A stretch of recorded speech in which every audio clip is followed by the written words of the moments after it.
আসসালামু আলাইকুম রহমতুল্লাহ। প্রিয় দর্শক, কেমন আছেন? আশা করি ভালো আছেন। প্রিয় দর্শক, আজকে যে প্রতিবেদনটি নিয়ে আপনাদের সামনে হাজির হয়েছি সেটি অত্যন্ত জরুরি। সেটি কি, যাদের ইসলামী ব্যাংকে অ্যাকাউন্ট আছে তাদের জন্য এই মহা আপডেটটি।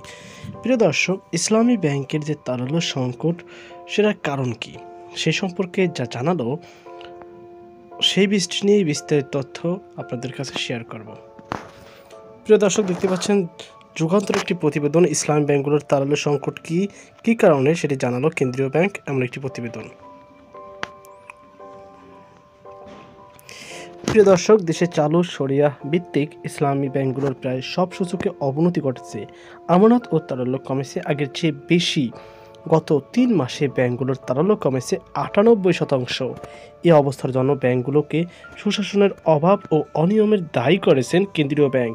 বৃহস্পতিবার প্রকাশিত কেন্দ্রীয় ব্যাংকের এক প্রতিবেদন থেকে এই তথ্য পাওয়া গেছে। প্রতিবেদনে বলা হয়, ইসলামী ব্যাংকগুলোর বর্তমানে যে তারল্য সংকট মোকাবেলা করছে তার অন্যতম কারণ হচ্ছে ব্যাংকগুলো ঘটে যাওয়া কিছু অনিয়ম ও সুশাসনের অভাব। সুতরাং ইসলামী ব্যাংকগুলোর সুশাসন নিশ্চিত করতে হবে। এটি করা হলে ব্যাংকের প্রতি গ্রাহকদের আস্থা বাড়বে।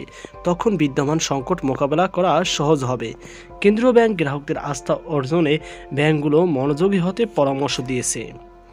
প্রতিবেদনে দেখা যায়, গত জুনে আমানত স্থিতি ছিল ৪৪,৫৩১ কোটি টাকা। গত সেপ্টেম্বরে তা কমে দাঁড়িয়েছে ৪৩,৬৬৭ কোটি টাকা। ৩ মাসের ব্যবধানে আমানত কমেছে ৮,০৪২ কোটি টাকা বা প্রায় ২%।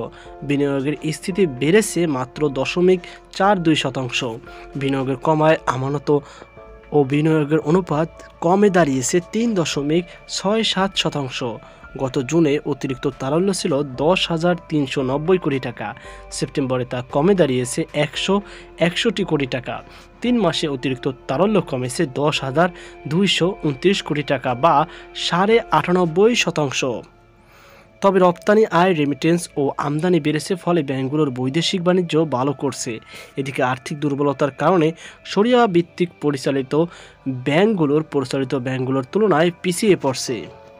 প্রিয় দর্শক, এই ছিল আমাদের সর্বশেষ আপডেট তথ্য। এই নিয়ে আপনার কি মতামত অবশ্যই কমেন্টে জানাবেন। সকল বার্তা আল্লাহ হাফেজ।